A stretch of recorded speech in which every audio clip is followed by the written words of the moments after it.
ओम ज्ञानतिमिरन्धस्य ज्ञानञ्जलशलाखया चक्षुरुन्मिलितं येन तस्मै श्रीगुरुवे नमः। श्रीचैतन्यमनोभीष्टं स्थापितं येन भूतले स्वयं रूप कदा मह्यं ददाति स्वपदान्तिकं। वन्देऽहं श्रीगुरो श्रीयुतपदकमलं श्रीगुरुन् वैष्णवंश्च श्रीरूपं साग्रजातं सहगणरघुनाथान्वितां तं सजीवं साद्वैतं सावधूतं परिजनसहितं कृष्णचैतन्यदेवं श्रीराधाकृष्णपदान् सहगणललिता श्रीविशाखान्वितांश्च। हे कृष्ण करुणा सिंधु दीन बंधु जगतपते गोपेश गोपिका कांत राधा कांता नमोस्तुते। तप्त कांचन गौरांगी राधे वृंदावनेश्वरी विश्वभानुसुत देवी प्रणमामि हरिप्रिये।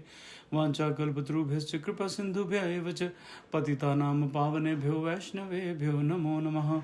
नमो विष्णुपदाय कृष्णपृष्ठाय भूतले श्रीमते कतुदास अधिकारी इति नामिने। नमो विष्णुपदाय कृष्णपृष्ठाय भूतले श्रीमते भक्तिवेदांत स्वामी इति नामिने।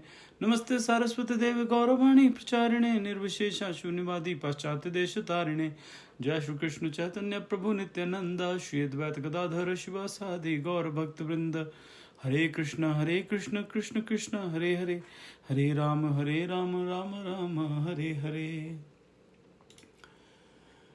ओके जी, तो आज हम शुरू करने जा रहे हैं 33 से। तो पहले देख लेते हैं हमने 32 में क्या किया था। Second chapter 32 verse.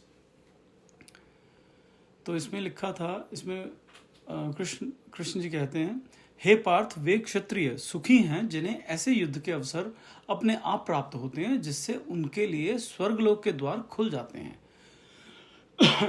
तो हम लोगों ने बात किया था कि जो युद्ध के अवसर है उससे स्वर्गलोक के द्वार कैसे खुल जाते हैं। उसमें है कि जो अपने धर्म पे चलकर अपनी जान गंवाता है उसको स्वर्गलोक का वास मिलता है। तो उसके बारे में हमने थोड़ी चर्चा की थी। अब अगले पे आते हैं 233। अथ चेत्वमिमं धर्मह्यं संग्रामं न करिष्यसि ततः स्वधर्मं कीर्तिं च हित्वा पापमवाप्स्यसि।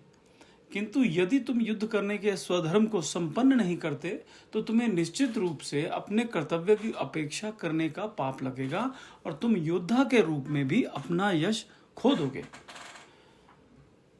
अब इसमें पहले देखते हैं प्रभुपाद जी क्या बोलते हैं। प्रभुपाद जी कहते हैं कि अर्जुन एक प्रसिद्ध योद्धा थे और उन्होंने भगवान शिव सहित कई महान देवताओं से युद्ध करके प्रसिद्धि प्राप्त की।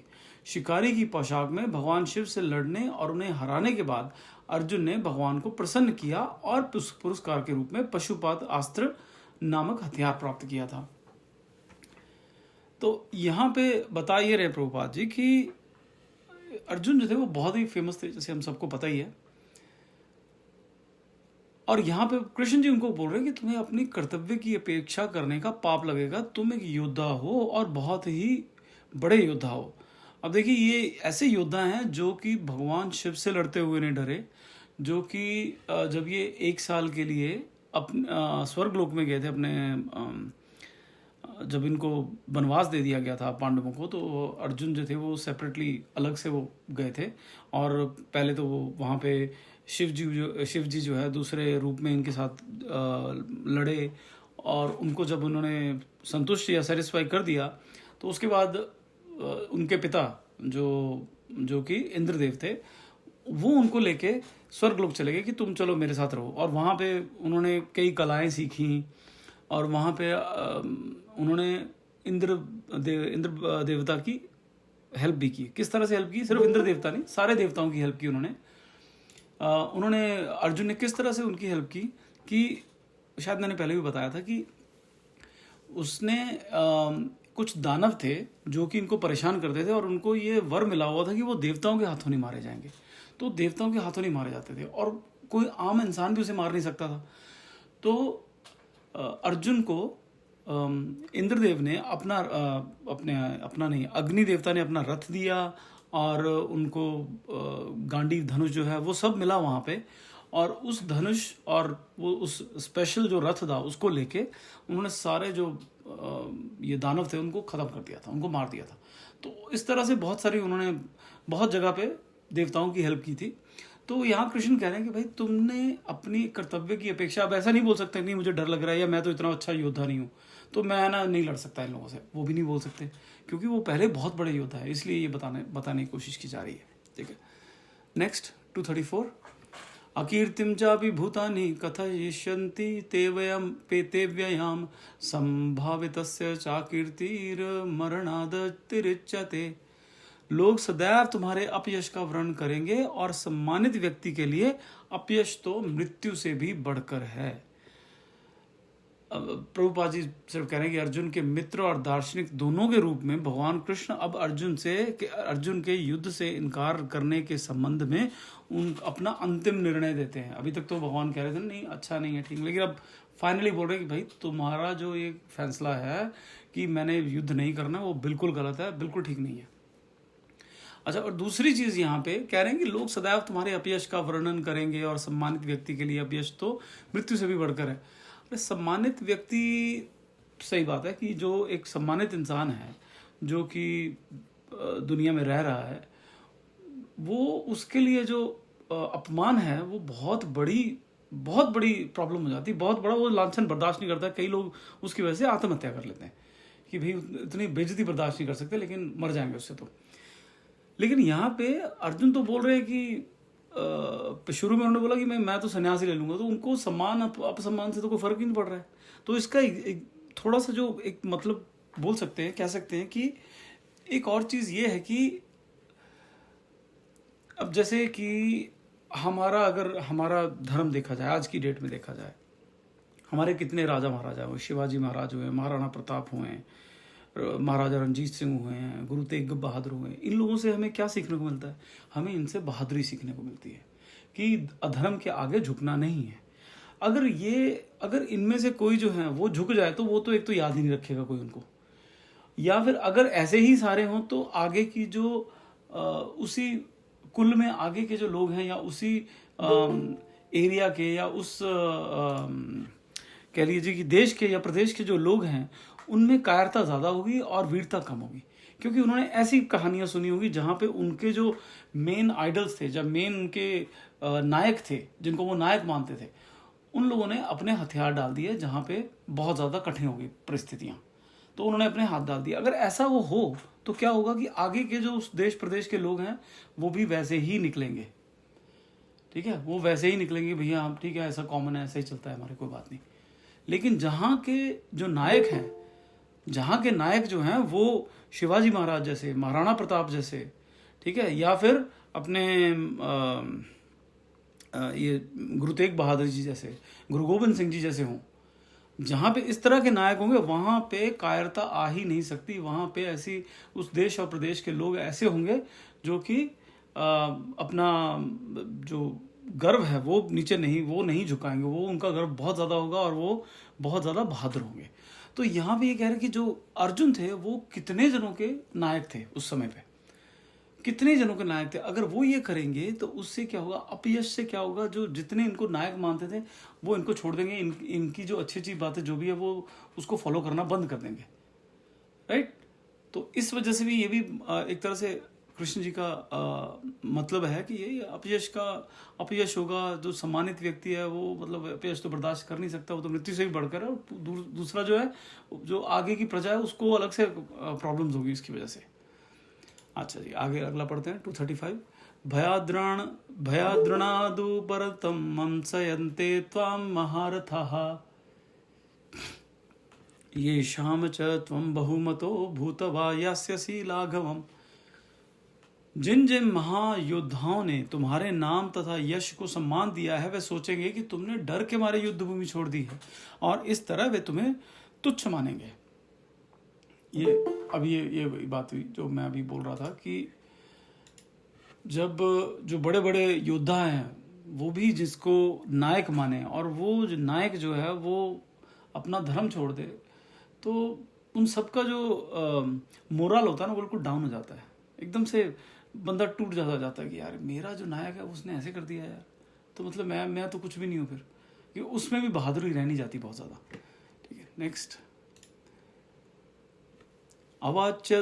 अवाच्यवादांश्च बहुन् वदिष्यन्ति तवाहिताः निन्दन्तस्तत्त्व सामर्थ्यं ततो दुःखतरं नु किम।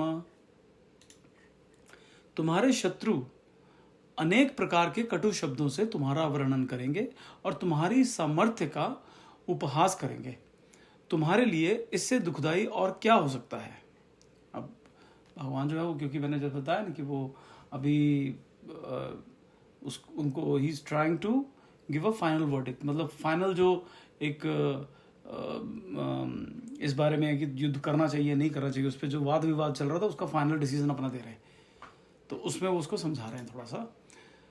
फिर अगला, हतो वा प्रापस्यसि स्वर्गम जित्वा वा भोक्ष्यसे महिम तस्मादुत्तिष्ठ कौन्तेय युद्धाय कृत निश्चयः।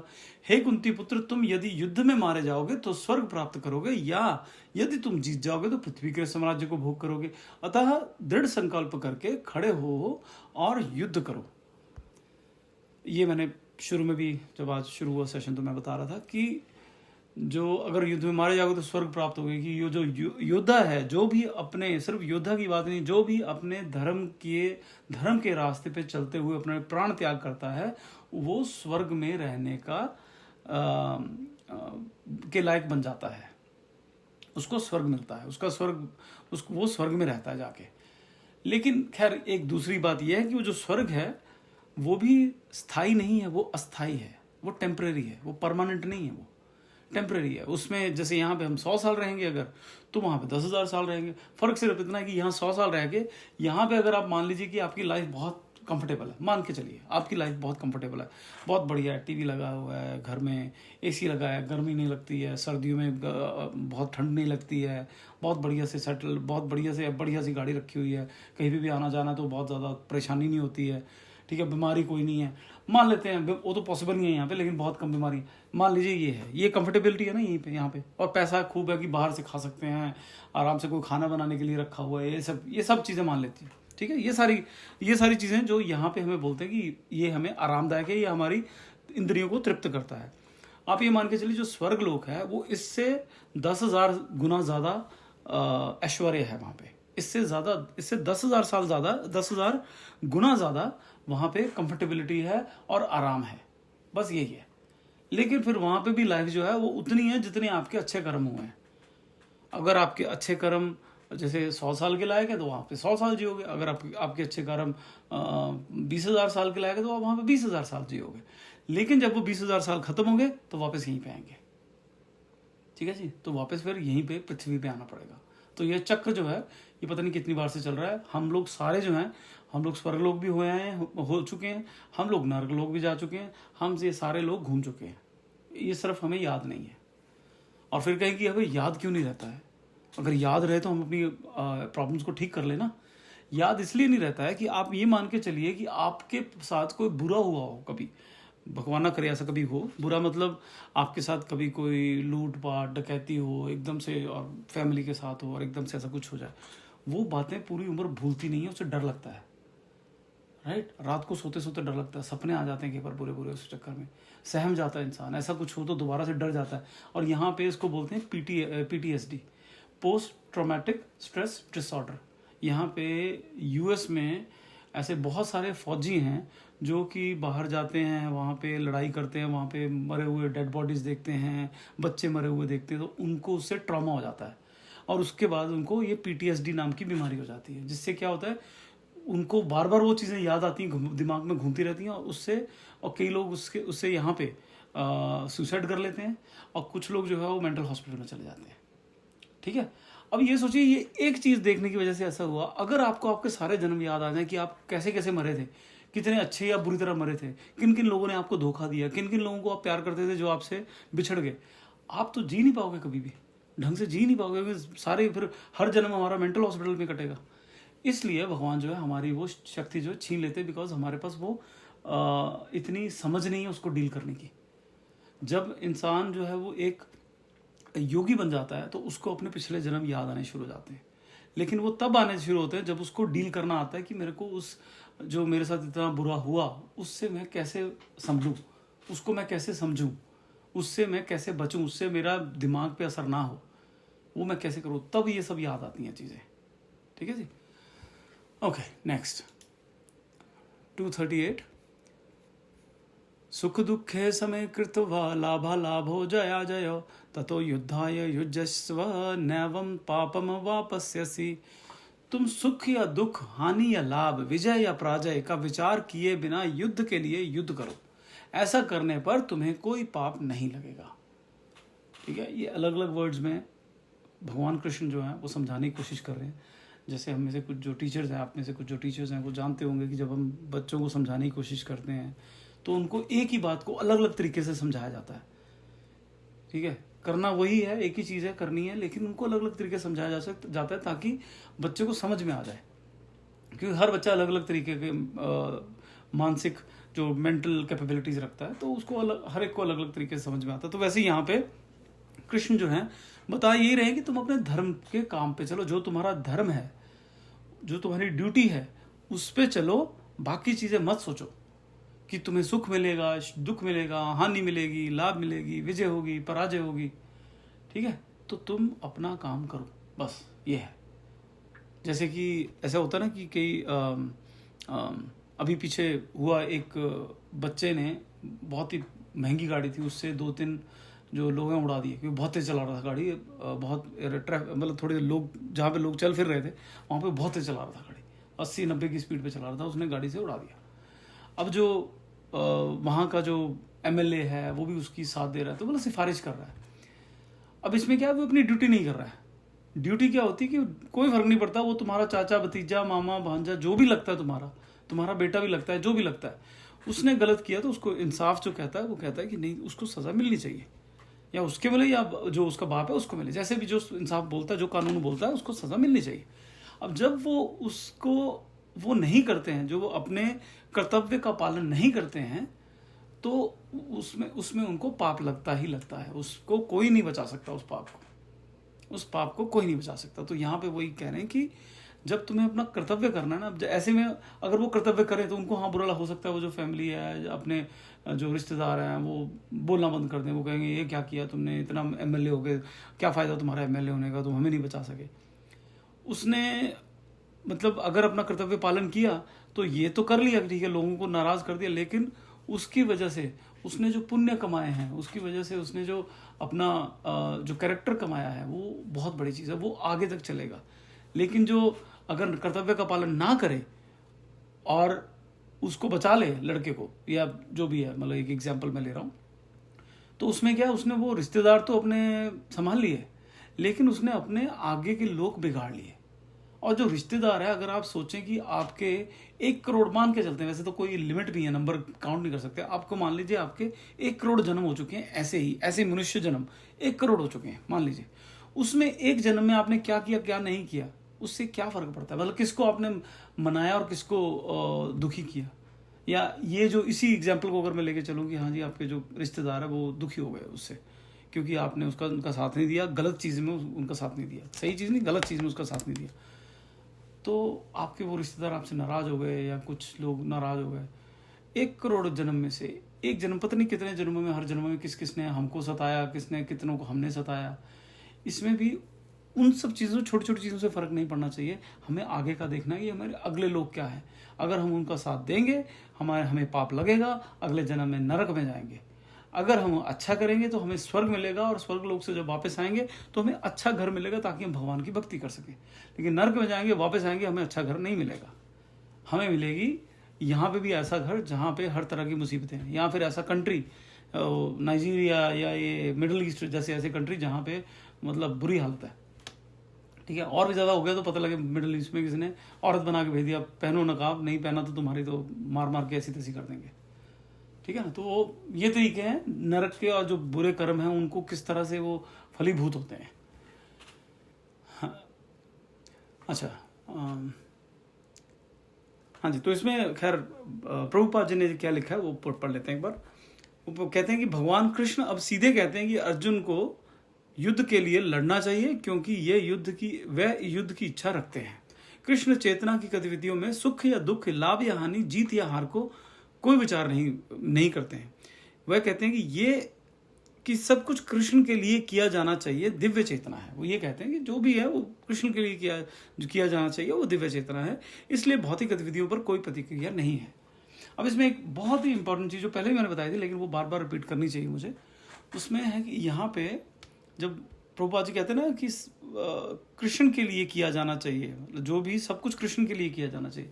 अब जो मैं एग्जांपल बता रहा था कि एक आपका जैसे वॉर कर रहे हैं, जैसे अर्जुन जो है वो लड़ाई कर रहा है, अगर लड़ाई कर रहे हैं अपना कर्तव्य निभा रहे हैं, वो मारे गए मान लो, तो वो स्वर्ग लोग जाएंगे, जीत गए तो यहाँ पे रहेंगे और अच्छा फल भोगेंगे, उसके बाद फिर से स्वर्ग लोग चलेंगे क्योंकि अपना कर्तव्य निभाया।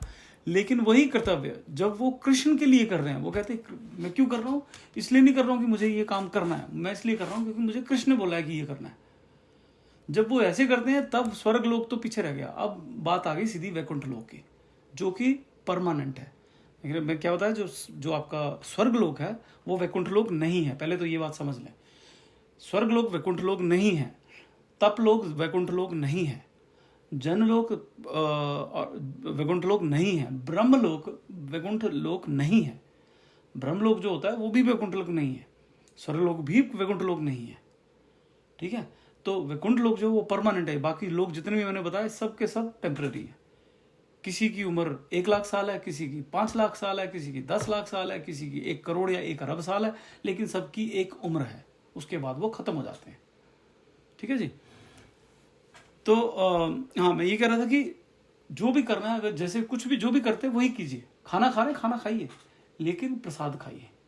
जब खाना आप बनाते हैं सबसे पहले भगवान को दीजिए, भगवान को दीजिए, उसके बाद खाइए, वो प्रसाद बन गया। बहुत ही सिंपल है। और कैसे ऑफर करना है, बहुत सारे मंत्र होते हैं, लेकिन वो कोई ज़रूरी नहीं है। आप हरे कृष्णा महामंत्र 3 बार बोल के भगवान के सामने रख दीजिए, 3 बार महामंत्र बोलिए, दैट्स इट, हो गया। और ना भी रखना हो, अगर सामने प्लेट नहीं है, आप रेस्टोरेंट में बैठे हैं, आप बस आंख बंद करके भगवान को ऑफर कीजिए, मन में भगवान का महामंत्र बोलिए 3 बार, भगवान को ऑफर हो गया, भगवान ने वो ले लिया, स्वीकार कर लिया। अब आप उसे खाइए, वो प्रसाद है। ठीक है जी। Okay, next 39। एषा ते भीहिता सांख्ये बुद्धिर्योगे त्विमां शृणु बुद्धया युक्तोऽप्यया पार्थ कर्म बंधम प्रहास्यसि। यहाँ मैंने वैश्लेषिक अध्ययन मतलब कि सांख्य अध्ययन द्वारा इस ज्ञान का वर्णन किया है। अब निष्काम भाव से कर्म करना बता रहा हूं, उसे सुनो। हे पृथापुत्र, तुम यदि ऐसे ज्ञान से कर्म करोगे तो तुम कर्मों के बंधन से अपने को मुक्त कर सकते हो। तो भगवान क्या बोल रहे हैं, बहुत इंपॉर्टेंट है, बड़ा ध्यान से सुनिएगा। कि भगवान कह रहे हैं कि अभी तक मैंने तुम्हें सांख्य योग का वर्णन किया, सांख्य योग का वर्णन किया है, और अब मैं निष्काम भाव से कर्म करना बता रहा हूं। ठीक है, जिसको कि हम कर्म योग भी कहते हैं, भक्ति योग भी कह देते हैं। कहते हैं अब उसे सुनो, और बोल रहे हैं कि यदि ऐसे ज्ञान से कर्म करोगे तो तुम कर्मों के बंधन से अपने को मुक्त कर सकोगे। अब कर्म के बंधन क्या है, मैंने पहले ही बताया था, पर मैं फिर बताता हूँ। कर्म के बंधन क्या है कि हम क्या करते हैं, हम जब भी कर्म करते हैं, या तो हम अच्छे कर्म करते हैं या बुरे कर्म करते हैं। अच्छे कर्मों से क्या होता है, हमें हमारा स्वर्ग का रास्ता खुल जाता है। बुरे कर्मों से क्या होता है, नरक का रास्ता खुल जाता है। अब आप ये मान के चलिए, एक बहुत बड़ी कढ़ाई है, उसमें हमारे अच्छे और बुरे कर्म भरे पड़े हैं, सब मिक्स है, ऐसा नहीं कि अलग अलग रखें, सब मिक्स है। अब जब तक ये कढ़ाई भरी है ना, हमारे लिए वापस वैकुंठ लोक या गोलोक जाना बहुत मुश्किल है। अब इसको खाली करना है, कह रहे कि जब हमने किसी गरीब की मदद कर दी, हमें अच्छे कर्म बढ़ गए। अब अच्छे कर्मों से, जैसे मैंने क्या बताया कि वो स्वर्ग लोक में चले गए, सर्वलोक, जनलोक, तपलोक, महरलोक, ब्रह्मलोक, इन लोकों में चले जाएंगे। इन लोकों में जाएंगे वापस, फिर यहीं पे आना पड़ेगा। बुरे कर्म करोगे तो ऑफकोर्स नरक लोग, फिर आगे बहुत सारे नरक है। खैर, जब वही कर्म जो है, जैसे मैंने पहले बताया कि वो कर्म जब आप कृष्ण को बीच में रख के करेंगे, कि खाना भी बनाना है तो वो कृष्ण के लिए बन रहा है, मेरे लिए नहीं बन रहा, मेरे बच्चों के लिए नहीं बन रहा, वो कृष्ण के लिए बन रहा है, राधा कृष्ण के लिए बन रहा है, तब वो काम हो गया स्पिरिचुअल। ठीक है, मतलब आध्यात्मिक काम हो गया। फिर वो आपका हर काम, जो काम आपने कृष्ण को जिसमें बीच में रख लिया ना, वो काम आध्यात्मिक हो गया। घर किस लिए ले रहे हैं, घर इसलिए ले रहे हैं ताकि राधा कृष्ण जो है वो आराम से रह सकें, उनके लिए घर ले रहे हैं, और उनके भक्त जो वो आ सके हमारे घर में, ऐसे घर में भक्त आ सके, उसके लिए घर ले रहे हैं। तो कृष्ण ही लेके दे रहे हैं अपने लिए घर, हम वहाँ पे जा रहे हैं। ये है सोच, कॉन्शियसनेस इसको बोलते हैं, इसको सोच बोलते हैं। हमारे में अपनी सोच चेंज करनी है, अपने आप बाकी चीज़ें होना शुरू हो जाती है, अपने आप शुरू हो जाती है। अपने आप सब कुछ जो है, जो शरीर और आत्मा अपने आप शुद्ध होनी शुरू हो जाती है जब हम अपनी सोच को, अपना जो व्यवहार है इस तरह का, वो बदलना शुरू करते हैं। ठीक है जी। चलिए देखिए, अभी प्रभुपाद जी क्या कहते हैं, ये बहुत ही थोड़ा सा लंबा बट बहुत अच्छा है। ये कहते हैं कि सांख्य का अर्थ है विस्तार से, और योग में इंद्रियों पर नियंत्रण शामिल है। तो सांख्य योग है उसमें है कि विस्तार से, डिटेल में, बॉडी और सोल, मतलब शरीर और आत्मा का विश्लेषण, उसका एनालिसिस करना। ठीक है, उसका एनालिसिस या विश्लेषण करना, वो है सांख्य योग। कह रहे सांख्य योग का अर्थ है आत्मा और शरीर का विश्लेषणात्मक अध्ययन। भगवान कपिल ने भागवतम में तीसरे स्कंद में जो 28वां चैप्टर है, उसके आगे सब 3-4 चैप्टर है मेरे ख्याल से, वो सारे इसी के ऊपर हैं। कपिल भगवान कौन है? वो कृष्ण के ही अवतार हैं। ये उनके द्वारा स्पष्ट रूप से समझाया गया है कि पुरुष या सर्वोच्च भगवान सक्रिय है और वह प्रकृति को देखकर सृजन करते हैं। समझाया गया है कि पुरुष क्या है? उत्तम परुष। उत्तम परुष, पर पुरुष का किससे बनता है? उत्तम परुष। उत्तम परुष क्या है? पत्थर काइंड ऑफ, तो थोड़ा सा शिला काइंड, तो वैसा परुष, उत्तम परुष। तो इसमें भगवान को पुरुष क्यों बोला गया है? क्योंकि ओरिजिनली सिर्फ भगवान है, बाकी सब हम उनके अंश हैं। ठीक है, हम सब अंश हैं। हम लोग कभी स्त्री बन जाते हैं, कभी हमारा जो शरीर है उसके ऊपर डिपेंड करता है हम क्या है, वैसे हम कुछ नहीं है। तो जो इसलिए पुरुष जो है वो भगवान को माना गया है कि वो ही एक इकलौते पुरुष वो ही है। अच्छा, तो फिर आगे क्या है? अच्छा, दूसरा क्या लिखा है कि सक्रिय और वह प्रकृति को देखकर सृजन करते हैं। कह रहे हैं कि इसे वेदों और गीता में भी स्वीकार किया गया है। वेदों में वर्णन से संकेत मिलता है कि भगवान ने प्रकृति पर नजर डाली और उसे परमाणु व्यक्तिगत आत्माओं से भर दिया। ये बहुत इंपॉर्टेंट है। सृष्टि कैसे बनती है? हम शिव पुराण कहते तो शिव ने बनाई, विष्णु पुराण कहते तो विष्णु ने बनाई, देवी पुराण कहते तो देवी ने बनाई। तो लेकिन सबने कैसे बना सकते ना, किसी एक ने बनाई होगी ना। लेकिन लिखी तो तीन, सारी पुराण जो है सारी किसने लिखी है? व्यास देव जी ने। तो वो हर एक में अलग अलग क्यों लिखेंगे? वो तो कुछ तो होगा ना। तो ये हमारी जो पहली क्लास हुई थी हमने उसमें बात की थी इस बारे में। तो मैं फिर से थोड़ा सा एक्सप्लेन करता हूँ कि आप ये लेके चलिए कि कृष्ण है, जो सबसे ऊपर है वो कृष्ण है। अब अगर हम पिक्टोरियली या एक ग्राफ की तरह उसको समझने की कोशिश करें, डायग्राम की तरह उसे समझने की कोशिश करें, तो कृष्ण है। कृष्ण के नीचे फिर बहुत सारे उनके अवतार हैं, उसमें संकर्षण भी हैं, उसमें बलराम भी हैं, उसमें फिर आगे विष्णु हैं, महाविष्णु हैं। ठीक है, फिर उसके महाविष्णु तो नहीं लेकिन अभी विष्णु हैं, फिर और ऐसे बहुत सारे हैं। फिर नीचे आके ये सब हैं जो हमारा आध्यात्मिक जगत है। फिर आते हैं भौतिक जगत, मतलब मटेरियल वर्ल्ड। मटेरियल वर्ल्ड में सबसे पहले आते हैं महाविष्णु। महाविष्णु कौन है? वो लेटे हुए हैं और उनके शरीर के पोरों में से, जितने भी पोर हैं, जो छेद होते हैं ना शरीर के जो छेद हैं, उनमें से हर एक छेद में से अलग अलग यूनिवर्स निकलते हैं। यूनिवर्स क्या है? ये हमारी जो धरती है, अर्थ, वो एक यूनिवर्स का पार्ट है। उस यूनिवर्स में सूरज भी है, उसमें जो अलग अलग इतने सारे ग्रह हैं वो सारे हैं। एक सौर मंडल है जिसको बोलते हैं। तो उसमें से उनके एक एक छेद में से, शरीर के एक एक छेद में से बहुत सारे यौन जो मंडल है, सौर मंडल है, वो निकलते हैं। हमारे शरीर में कितने छेद हैं हम तो देख भी नहीं सकते ढंग से।